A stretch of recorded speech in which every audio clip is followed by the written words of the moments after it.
ছেলেহারার শোকে পাগল প্রায় অনির্বাণের মা এবার চরম শাস্তি দিল রাইকে। হ্যাঁ বন্ধুরা, ভিডিওতে লাইক দিতে থাকুন।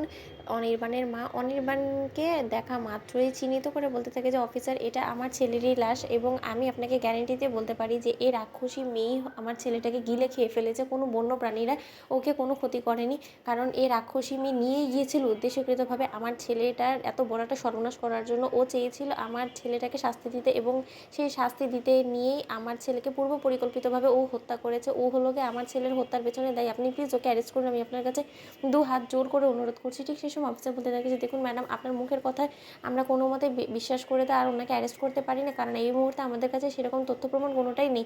তাই যখন কিনা এই গোটা বিষয়টা আপনার অভিযোগটা প্রমাণিত হয়ে যাবে তখনই আমরা ওনাকে এসে অ্যারেস্ট করে নিয়ে যাব সকলের সামনে দিয়ে। ঠিক সেই সময় রাইকে অনির্বাণের মা সপাটে চর মেরে বলতে থাকে যে নির্লজ্জ বেহায়া মেয়ে কোথাকার, এর জন্যে অনির্বাণের বাবা, আমি তোমাকে বারবার করে বারণ করছিলাম যে এর মতন সর্বনাশী মেয়ের সাথে আমার ছেলেটাকে দিও না, কিন্তু তার সত্ত্বেও তোমরা কেউ আমার কোনো কথা শুনলে না। সেই তোমার ছেলের জেদের কাছে হার মেনে তুমি আবারও এই মেয়েটার উপরে বিশ্বাস করে আমার ছেলেটাকে ওর সঙ্গেই দিয়ে দিলে। এবার দেখলে তো আমরা ছেলে হারিয়ে ফেললাম চিরকালের জন্য, আমাদের ছেলের কোনোদিন আমাদের কাছে ফিরে আসবে না। ঠিক সেই সময় রায় অনবরত চোখের জল ফেলে বলতে থাকে যে মা, আপনি প্লিজ আমাকে ক্ষমা করে দিন, আমি আপনার ছেলেকে দেখে রাখতে পারিনি, কিন্তু ঠিক আছে, কিন্তু তাই বলে আপনি ছেলে হারিয়ে ফেলেছেন সেই কথাটা একদমই মুখে আনবেন না। আমি আপনার কাছে দু হাত জোর করে অনুরোধ করছি, আপনি আমার কথাটা বিশ্বাস করুন। আমি আপনাকে কথা দিচ্ছি, আমি যে কোনো মূল্যে অনির্বাণকে ফিরিয়ে আনবো। অনির্বাণ বেঁচে আছে, আমার দীর্ঘ বিশ্বাস। আমার ভালোবাসা এতটা তুচ্ছ হতে পারে না। অনির্বাণ এত তাড়াতাড়ি আমাকে ছেড়ে কোনো মতে চলে যেতে পারে না। অনির্বাণ আমাকে বলেছিল যে ও আমাকে ছেড়ে কোনো মতেই যাবে না। ও আমার দু হাত ধরে আমাকে প্রতিশ্রুতি দিয়েছিল যে আমি জীবনের শেষ নিঃশ্বাস পর্যন্ত রাই তোমার হাত ধরে থাকবো, তোমার হাতে আমি কোনো দিনও ছেড়ে যাব না। ঠিক সেই সময় রাইয়ের কথা শুনে অনির্বাণের মা বলতে থাকে যে থামো, এবার থামো, দোহাই লাগে, আমার ছেলেটাকে তো শেষ করেই দিয়েছো, এবার আর আমাদেরকে শেষ করো না, এবার আমাদের জীবন থেকে তুমি মানে বিদায় হয়ে যাও।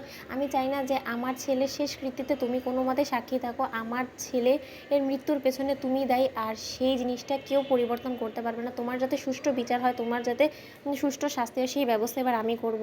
তুমি উদ্দেশ্যকৃতভাবে আমার ছেলেকে এতটা দূরে আমাদের কাছ থেকে নিয়ে গিয়েছো যাতে কিনা ওকে মেরে তুমি জঙ্গলে ফেলিয়ে বন্য প্রাণীদের উপরে সকল দোষ চাপিয়ে দিয়ে তুমি বেঁচে যাও, এবং তুমি যে উদ্দেশ্যকৃতভাবে আমার ছেলেকে হত্যা করার জন্যই সেখানে নিয়ে গিয়েছো এবং আমার ছেলের হত্যার পেছনে যে তুমিই দায়ী, সেটা আমি সকলের কাছে চিৎকার করে বলে দিব। আমিও দেখি যে তুমি কত কি করে তুমি এবার পার পাও। তোমার মতন অপরাধীদের আর যে হোক না কারণ আমার বাড়িতে কোনো মতেই জায়গা হবে না। ঠিক সেই সময় রাই বলতে থাকে যে এত সহজে তো আমার কাছ থেকে আপনারা পিছা ছাড়াতে পারবেন না, কারণ অনির্বাণের অবর্তমানে আমি এখনও পর্যন্ত এ বাড়ির বউ এবং অনির্বাণের স্ত্রী হিসেবে আমার এই বাড়িতে যথেষ্ট পরিমাণে অধিকার আছে। সেই অধিকার দিয়েই আমি এখানে থাকবো। আপনারা কেউ আমাকে ঘাড় ধাক্কা দিয়ে বার করতে পারবেন না। যতক্ষণ পর্যন্ত না আমার দোষটা প্রমাণিত হচ্ছে ততক্ষণ পর্যন্ত আমি এখানেই থাকবো। আমিও দেখি আপনারা কি করে কিভাবে আমাকে ঘাড় ধাক্কা দিয়ে বাড়ি থেকে বার করেন।